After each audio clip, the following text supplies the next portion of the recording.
अगला क्वेश्चन आ गया आपका 11.11 11 11.11 सही क्वेश्चन है। Light of wavelength 488 nanometre is produced by an argon laser which is used in photoelectric effect.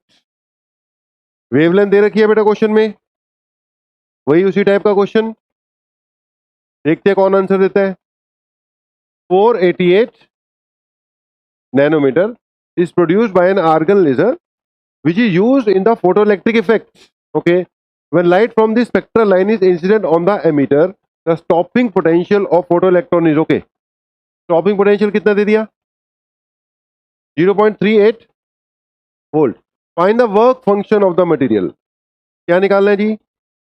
Work function निकालना है। तो क्या किया जा सकता है बेटा वर्क फंक्शन निकालने के लिए? अगर आपको स्टॉपिंग पोटेंशियल दे दिया तो क्या यहां से डायरेक्ट आपको बेटा ई मैक्स मिल रही है? अगर स्टॉपिंग पोटेंशियल 0.38 वोल्ट है, वोल्ट, तो what is the maximum kinetic energy of ejected electron? बता सकता है कोई? 0.38 इलेक्ट्रॉन वोल्ट, क्योंकि अगर 0.38 वोल्ट है तो पता लग चुका है ना। अब ये किस में दे रखा हो बेटा? अगर वोल्ट में दे रखा हो तो सीधा ई मैक्सिमम किस में आ जाएगी?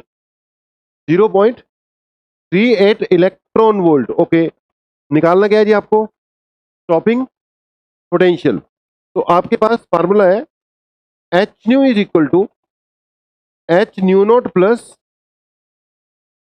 ई मैक्स। एच न्यू की जगह मैंने क्या लिख दिया? 12375 डिवाइडेड बाय लैम्डा, क्योंकि वेवलेंथ मुझे दे रखी थी। एक बार बेटा बोर्ड पे देखो, क्या इसको मैं ऐसे लिख सकता हूं?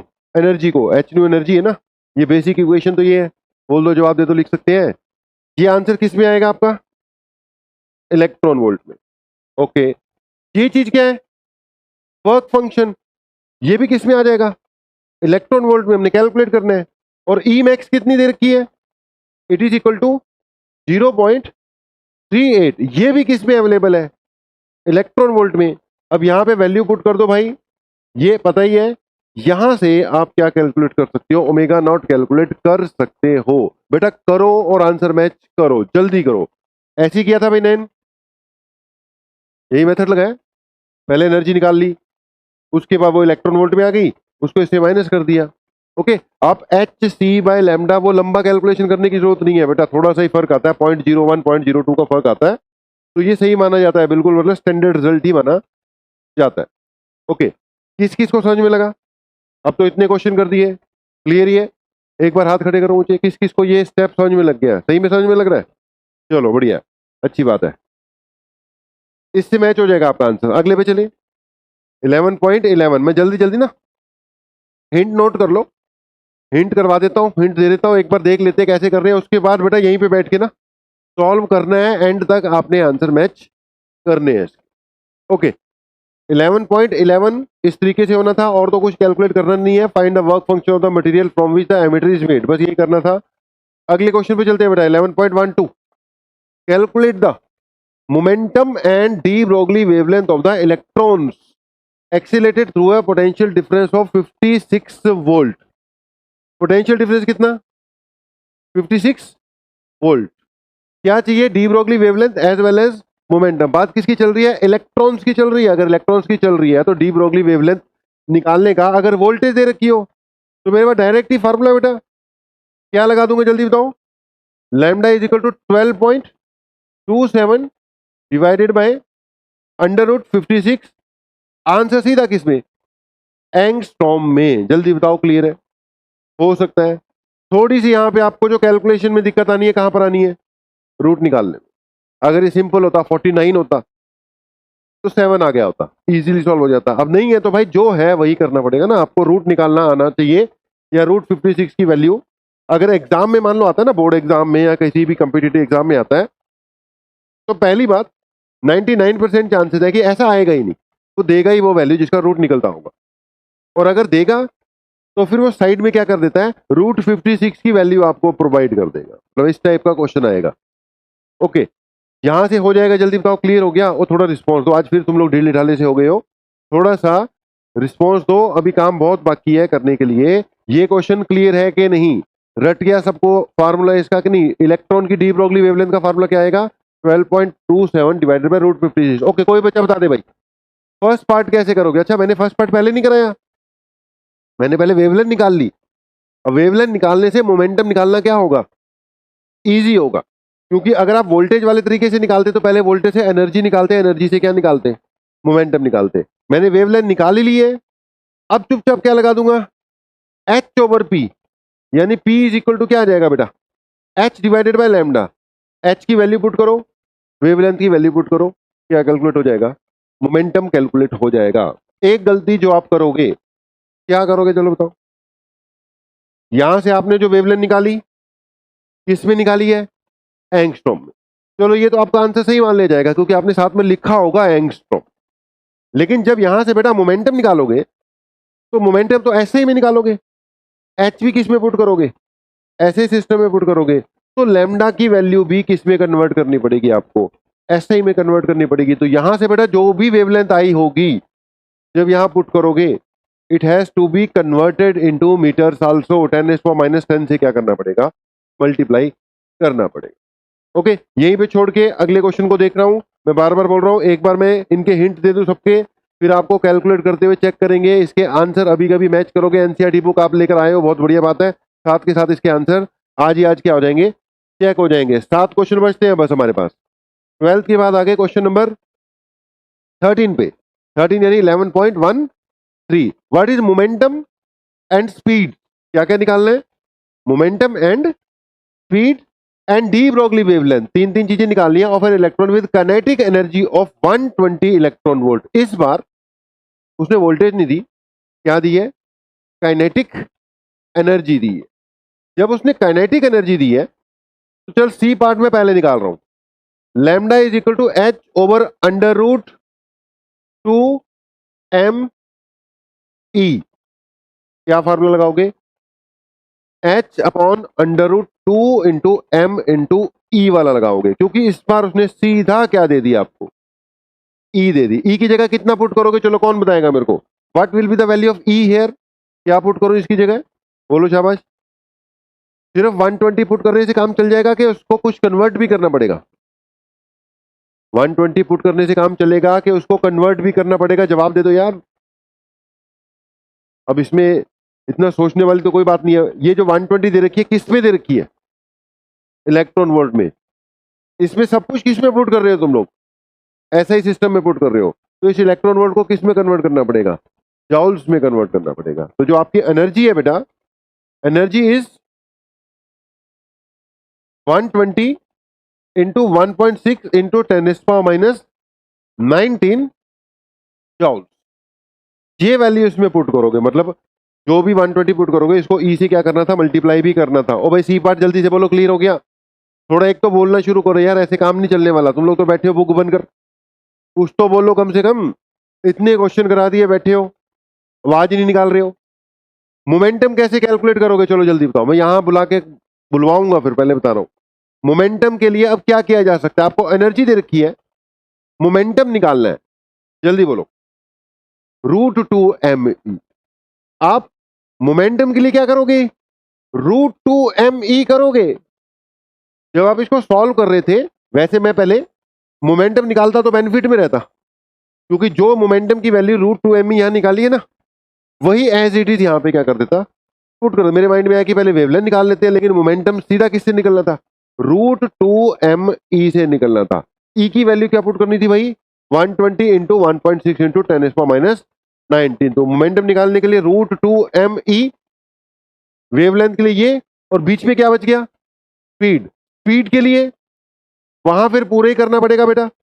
Half mv² is equal to 120 into E. जवाब दे दो जी। ठीक है जी, क्लियर है? ओ यार कुछ तो बोलो, तुम तो बिल्कुल नहीं बोल रहे हो। समझ में लग गया मोमेंटम कैसे निकलना था? क्लियर है? कैलकुलेट करवाऊंगा अभी। अभी मैं पहले सबके फार्मूले एक बार, चलो कंटिन्यूटी में इसके हिंट दे रहे हैं। यहाँ पे कैलकुलेट करने का टाइम नहीं है, अभी कॉपीज पे आ रहा हूं, वहां पे कैलकुलेट करवाते हैं। छोड़ दो इसको अभी के लिए, छोड़ दें, आगे बढ़ते हैं। नोट कर लिया बेटा आपने? Yes. P is equal to velocity कहाँ अवेलेबल है अपने पास? v is equal to M V लगा सकते हैं, लेकिन वेलोसिटी तो v पार्ट में आएगी ना।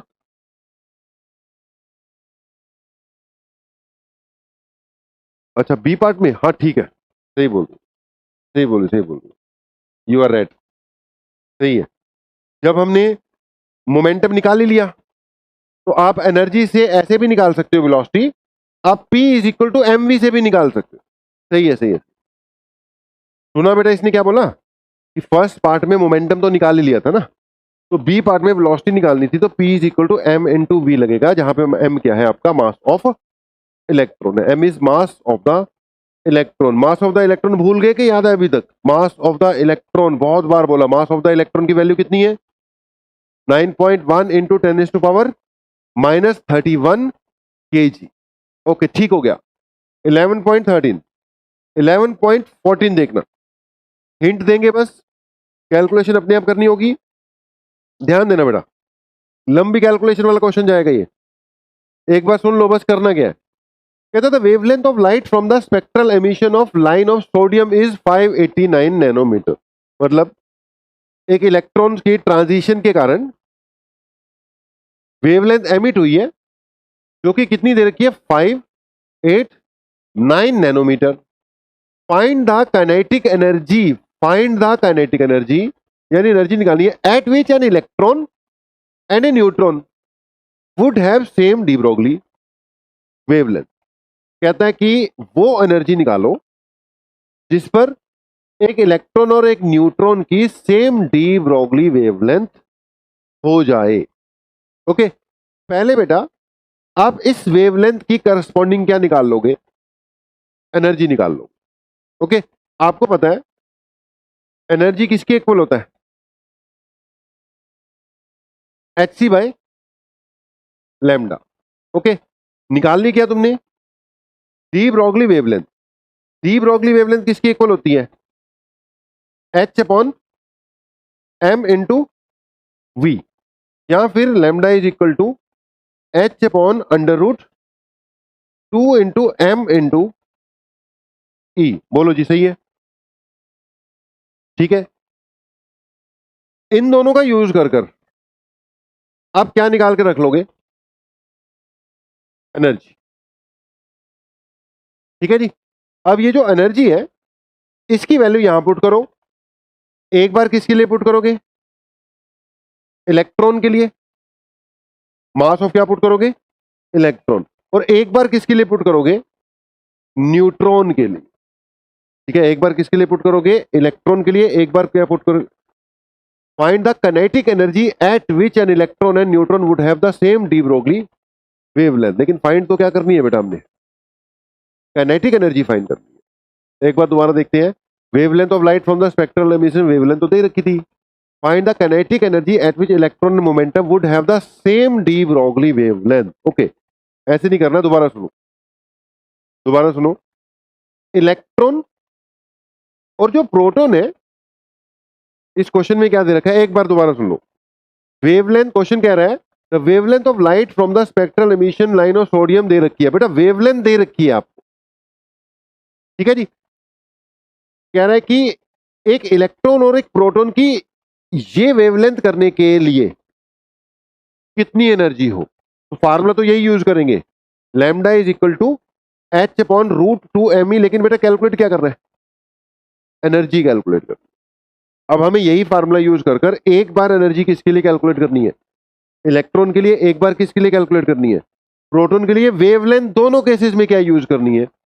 सेम ही यूज करनी है। जल्दी बताओ, हो गया क्लियर कि नहीं? फार्मूला तो हमने एनर्जी ये नहीं निकालनी थी, यहां से तो सिर्फ हमने क्या यूज करनी थी? इसकी वेवलेंथ यूज करनी थी। तो lambda is equal to H upon under root 2 M E, squaring कर दो।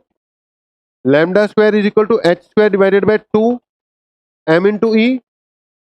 ई किसके इक्वल आ गया?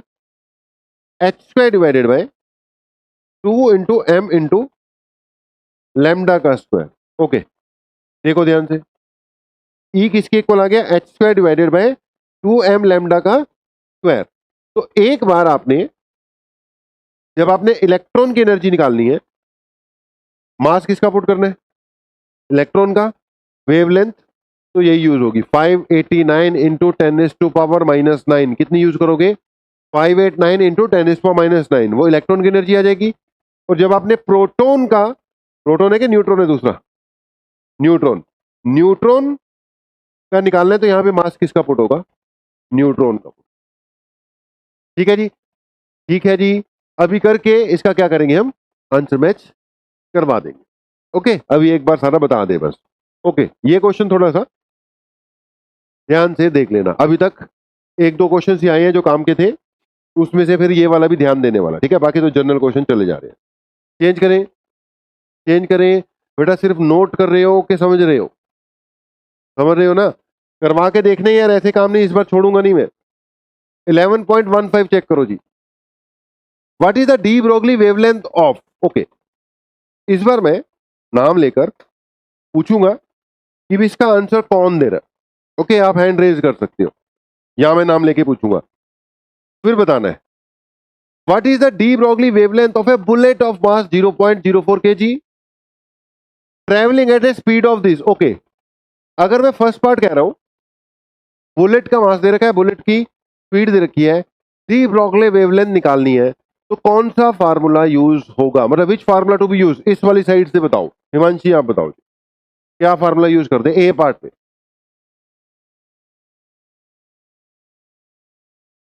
दोबारा बोल, ये गलत है। ए पार्ट में आपको ये देखना होता है बेटा गिवन क्या क्या है। गिवन क्या है आपके पास? मास। और क्या गिवन है? वेलोसिटी। अगर वेलोसिटी गिवन है तो वेलोसिटी वाला लगाना, √2mE तो यहां पे लगेगा ही नहीं उसके लिए। तो अब दोबारा बोल, कौन सा फार्मूला यूज होगा? H/mv यूज होगा। P भी नहीं लिखना यहां पर तो, क्योंकि P को भी अगले स्टेप में क्या लिखना पड़ेगा? m into V. Second part, ball of mass this moving with speed this. C part, dust particle of mass this moving with speed this. तो तीनों में सेम ही फार्मूला लगेगा। ये एक तरह से सिर्फ कैलकुलेशन करवाने के लिए अगले ने क्वेश्चन डाल रखा। ओके, अगर ये एग्जाम में आता है तो तीनों पार्ट के साथ इकट्ठे कभी भी नहीं आएगा, एक ही पार्ट आएगा, क्योंकि तीनों पार्ट में चेंज कुछ भी नहीं है, एक ही चीज पूछ रहा है। फर्स्ट में भी वही फार्मूला, सेकंड में भी वही फार्मूला, तो ये एग्जाम में कभी भी इकट्ठे नहीं आएगा, एक पार्ट जरूर इसका आ सकता। ओके जी, छोड़ रहे हैं, कुछ भी नहीं है। We have to use H/mv। Question number 11.16, ये देखते हैं कौन बताता है। इस बार हिमांशी से पूछा था, अब देखते हैं किसकी बारी आती है। 11.16, electron and photon each have wavelength of 1 nanometre. Electron और फोटोन दोनों की वेवलेंथ कितनी है? 1 nanometre. Find their momentum, find the energy of the photon, find the kinetic energy of the electron. First part में इलेक्ट्रॉन एंड फोटोन है same wavelength. Okay, चाहे proton की बात हो रही हो, सॉरी प्रोटॉन तो है ही नहीं, इलेक्ट्रॉन की बात हो रही हो बेटा, चाहे किसकी बात हो रही हो, फोटोन की, दोनों की वेवलेंथ कितनी दे रखी है? 1 नैनोमीटर। मीटर में कन्वर्ट कर लेंगे, 1 nanometre. Wavelength is equal to 1 nanometre. Okay, बोला क्या क्या है? Find their momentum. Okay, momentum निकालना है। फर्स्ट पार्ट में यहां पर मोमेंटम के लिए क्या फार्मूला लगाऊं? जगप्रीत बोल भाई, फार्मूला बोल रहे हैं बस। लैम्डा इज इक्वल टू, बोल शाबाश, H/P। और कोई तो है ही नहीं है। H/P, P is equal to क्या आ जाएगा? H divided by lambda. H की वैल्यू पुट करो, लैम्डा की वैल्यू पुट करो, नैनोमीटर को मीटर में कन्वर्ट करो। बहुत कैलकुलेशंस करवाई गई हैं आपसे। अगर आपने वाकई वैल्यू पुट खुद कर कर कर कैलकुलेट किए हैं तो इस चैप्टर में से क्वेश्चन आपका अटेम्प्ट होगा ही होगा, अगर आपने आंसर तक मैचिंग करवाई है, देखा है तो। ओके, फोटोन में क्या लगाओगे बताओ? मोमेंटम निकालने का फोटोन के केस में, ये तो पार्टिकल्स के लिए होता है ना, फोटोन के लिए कौन सा होता है फार्मूला? कल ही करवाया एक क्वेश्चन में, फार्मूला यही बन जाता होता है। वैसे फोटोन्स के लिए मोमेंटम का क्या फार्मूला लगाया था मैंने बोला था ये याद रखो, याद करो। फोटोन के लिए मोमेंटम का फार्मूला क्या लगवाते हो आप? E/c लगाते हो, लेकिन ये वही बन जाएगा। E की जगह क्या लिखोगे? Hc/λ। और नीचे क्या है? C तो बनेगा क्या भाई, h बाय लैम्डा ही बन जाएगा। बोलो समझ रहे पॉइंट को कि नहीं? फोटोन के लिए ई बाय सी निकालते हो ना, यहाँ ई निकाल के करो, जैसे मर्जी करो, बनेगा फार्मूला वही h डिवाइडेड बाय लैम्डा ही बनेगा। कोई दिक्कत वाली बात? क्योंकि दोनों केस में वेवलेंथ क्या है, सेम, h की वैल्यू भी क्या है, सेम, तो p भी क्या आ जाएगा, सेम आ जाएगा। राइट है जी। Second part, energy of the photon. किसकी चाहिए एनर्जी? फोटोन की। वेवलेंथ दे रखी हो, फोटोन की एनर्जी निकालना, तो अब हमारे लिए कोई बड़ी बात नहीं है। वेवलेंथ दे रखी हो, एनर्जी निकालनी हो, वो भी किसकी, फोटोन की। तो क्या लगा दोगे बेटा, एच सी बाय लैम्डा या 12375 डिवाइडेड बाय लैम्डा। लेकिन नैनोमीटर को अगर ऊपर वाला फार्मूला लगाते हो तो नैनोमीटर को मीटर में कन्वर्ट कर देना, अगर नीचे वाला लगाते हो तो नैनोमीटर को किस में कन्वर्ट करना पड़ेगा, एंगस्ट्रॉम में कन्वर्ट करना पड़ेगा। ऊपर वाला रिजल्ट जाउल्स में आएगा, नीचे वाला रिजल्ट डायरेक्ट आपको इलेक्ट्रॉन वोल्ट में आ जाएगा। चलो आ गया। इलेक्ट्रॉन की काइनेटिक एनर्जी के लिए यही फार्मूला लगाओगे कि कुछ और लगाओगे? इलेक्ट्रॉन्स की काइनेटिक एनर्जी के लिए वहां P is equal to √2m लगेगा, वो पार्टिकल है। उसके लिए क्या लगेगा, E is equal to p²/2m। Energy किसके इक्वल आएगी बेटा, p² डिवाइडेड बाय 2m के इक्वल आएगी। ओके, नोट करते जाओ और उसके बाद भाई अपने आप चीजों को समझ के करना। वैसे अब तो लास्ट स्टेज पे एनसीईआरटी के क्वेश्चंस की, अब तक तो हो चुका होगा। ओके, तो करके रखो इसको नोट वोट भाई। बढ़ चले आगे, जो कर रहा था कर लिया। ओके जी, question number 11.17, for what kinetic energy of neutron. बात किसकी चल रही है, न्यूट्रॉन की। Will the associated de Broglie wavelength be this much. For what kinetic energy of neutron, wavelength दे रखी है, एनर्जी ऑफ न्यूट्रॉन वेवलेंथ दे रखी है, तो lambda is equal to h over √2m लगाना पड़ेगा। बोलो समझ गए? ठीक है जी, सिंपल लगेगा। √2m, गलत लिखा, बिल्कुल गलत लिखा, √2 इंटू एम इंटू, सही लिखा था यार मुझे लग रहा है, लेकिन बस ई कैसा होना चाहिए था, बड़ा होना चाहिए था। ठीक है, वो तो ई तो चार्ज ऑन इलेक्ट्रॉन हो जाएगा ना। ओके जल्दी बताएं, lambda is equal to h upon √2m E. For what kinetic energy, energy निकालनी है, वेवलेंथ दे रखी है, इसको डाल के सॉल्व करना पड़ेगा। बस अभी थोड़ी देर रह गई, 2 क्वेश्चन रह गए, सॉल्व करवा रहा हूं अभी मैं। बोलो क्लियर है, ठीक हो गया? ओके, सेकंड पार्ट बताओ।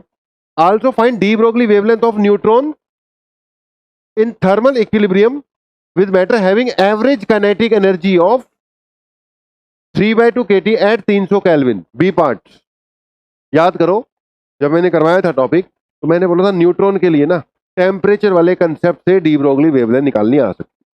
आपने मुझे बताना फार्मूला कौन सा लगेगा, de Broglie wavelength of neutron in thermal equilibrium with matter having average kinetic energy 3/2 kT at 300 kelvin. Okay, lambda is equal to h upon under root, क्या लिखूं जल्दी, नैन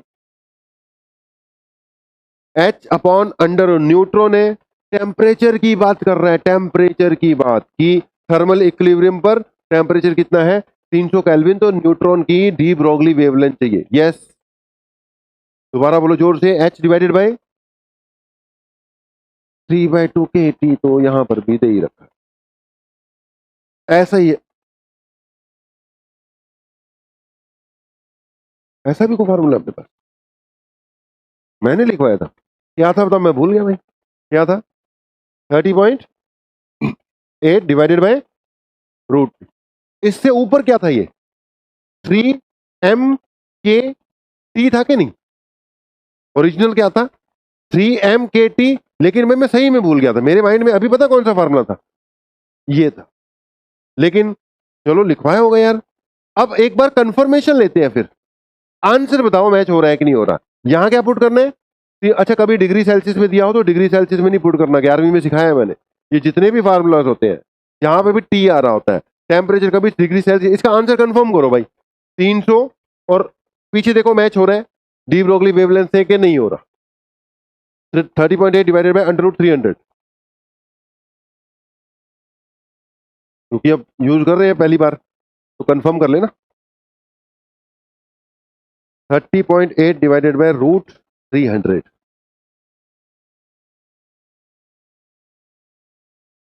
करो करो करो, शाबाश।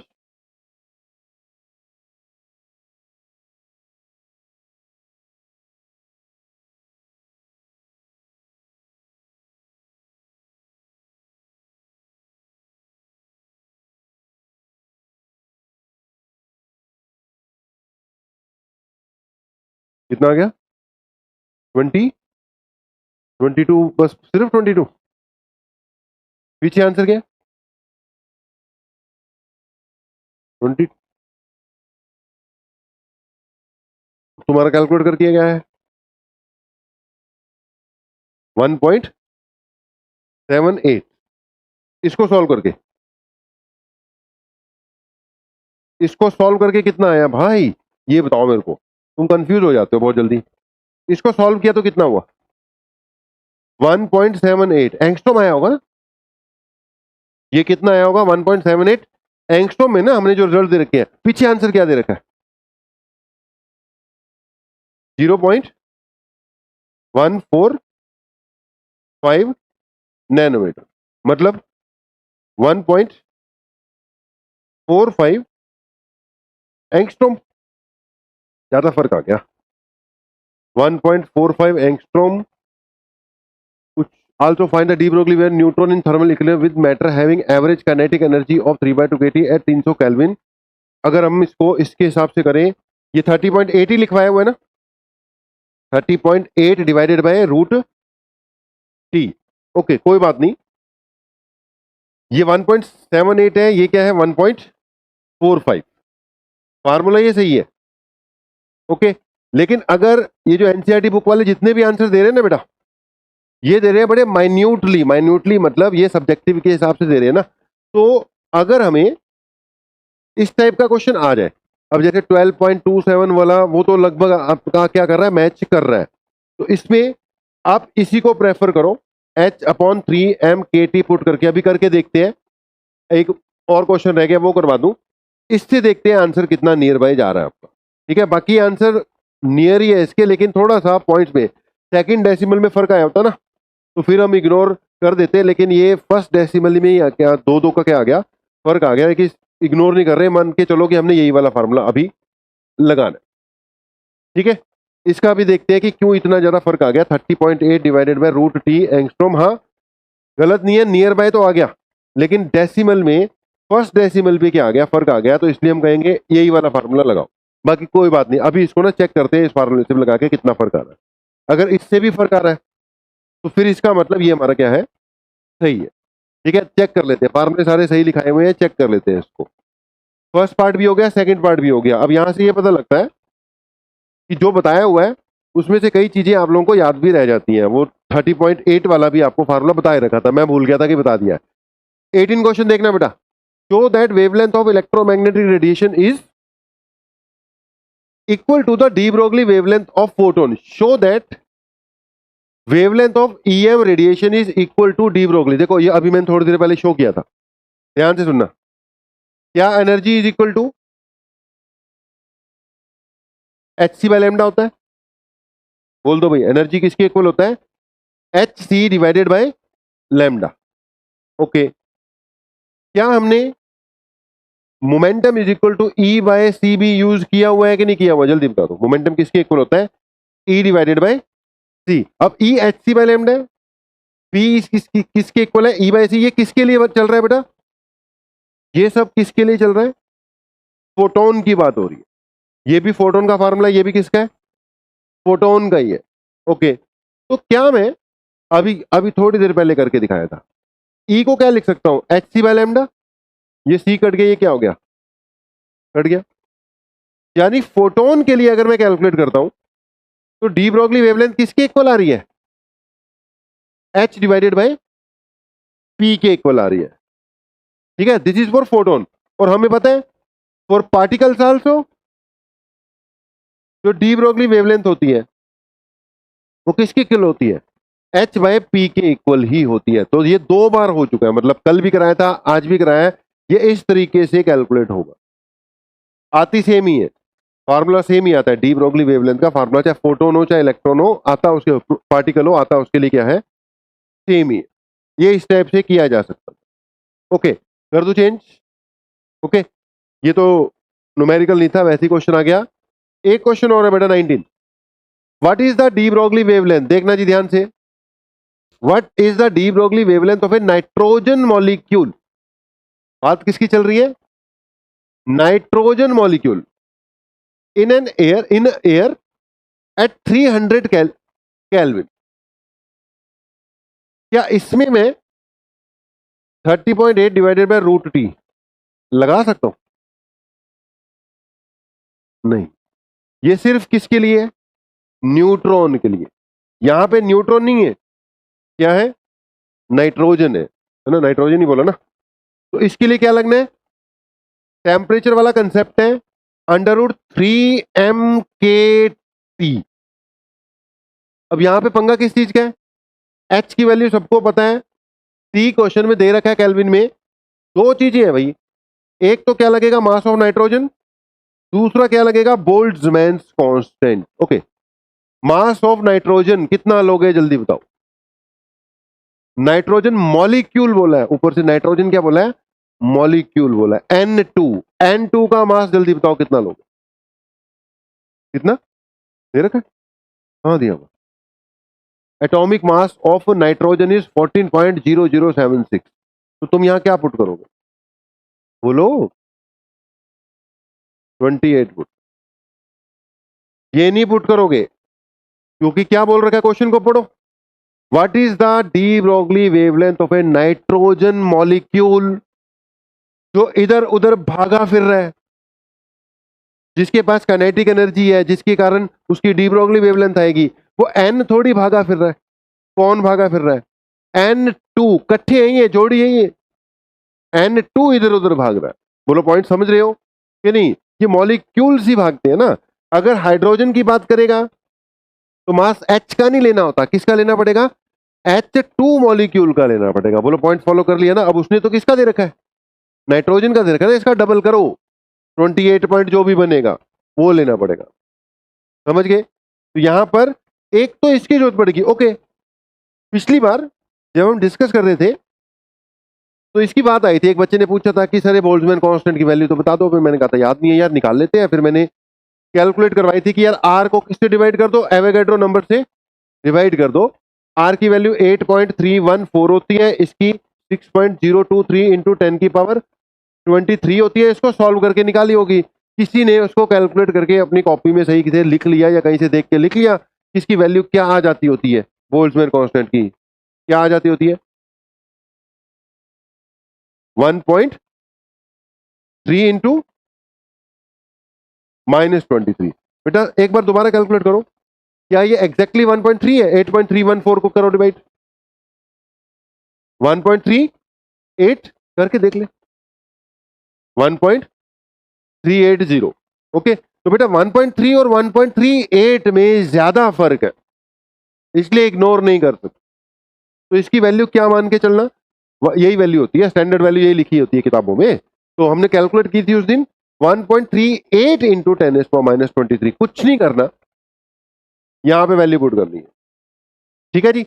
अब लास्ट में आकर हमने इसके बहुत क्वेश्चन किए, लास्ट में दो क्वेश्चंस में आकर एनसीईआरटी वाले ने हमें ये दो फार्मूलाज क्या कर, ये फार्मूला एक जो है क्या करवा दिया, रिवाइज करवा दिया। तो बहुत फार्मूले किए, इतने क्वेश्चन करोगे तो देखो फार्मूले रट ही जाएंगे। P is equal to N H nu रटता है तुम्हें, lambda is equal to H upon root 3m/K/T रटता है।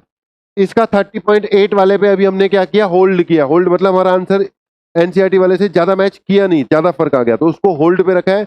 बाकी जितने फार्मूले किए उससे आंसर भी मैच कर रहे हैं, जैसे 12375 वाला या 12.27 वाला, उनमें कोई दिक्कत वाली बात नहीं है, वो हम क्या कर रहे हैं, यूज कर रहे हैं। इसमें आंसर में थोड़ा सा ज्यादा चेंज आया तो उसको होल्ड पे रखेंगे, हम पूरा ही ये लगा के करेंगे। जल्दी बताओ सब कुछ ठीक चला, ये चैप्टर समझ में लगा, कितने क्वेश्चन किए तुमने इसके, 78 पहले कर चुके हो असाइनमेंट में, 7 क्वेश्चन कहाँ करवाए मैंने, एनसीईआरटी के सॉल्व करवाए हैं।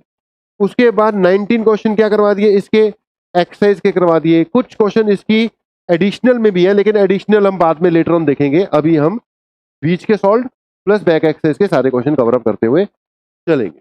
ठीक है जी, तो मेरा काम खत्म हो गया, तुम्हारा काम शुरू हो गया। 15 मिनट तुम्हारे पास है, 15 मिनट में जितने भी क्वेश्चन आधे अधूरे छोड़े हैं ना, उनको कैलकुलेट करते जाओ, मैं चेक करने आ रहा हूं। हाँ जी बेटा, ये जो मास है ये आपको एएमयू में गिवन है, इसको किस में कन्वर्ट करना पड़ेगा? केजी में कन्वर्ट करना पड़ेगा। 1 atomic mass unit is equal to 1.67 into 10⁻⁻27 kg mass of proton और मास ऑफ न्यूट्रॉन की एवरेज है ये। ठीक है, 1 atomic mass unit is equal to 1.67 into 10⁻⁻27 kg। तो बिल्कुल सही समय पे पूछ लिया भाई। इसकी वैल्यू जब भी पुट करोगे 28, उसको किस में कन्वर्ट करना पड़ेगा? आपको केजी में भी कन्वर्ट करना पड़ेगा। तो जो भी बेटा जहां पे भी छोड़ा है क्वेश्चन उसको कैलकुलेट करना शुरू करो, चेक करने आ रहे हैं।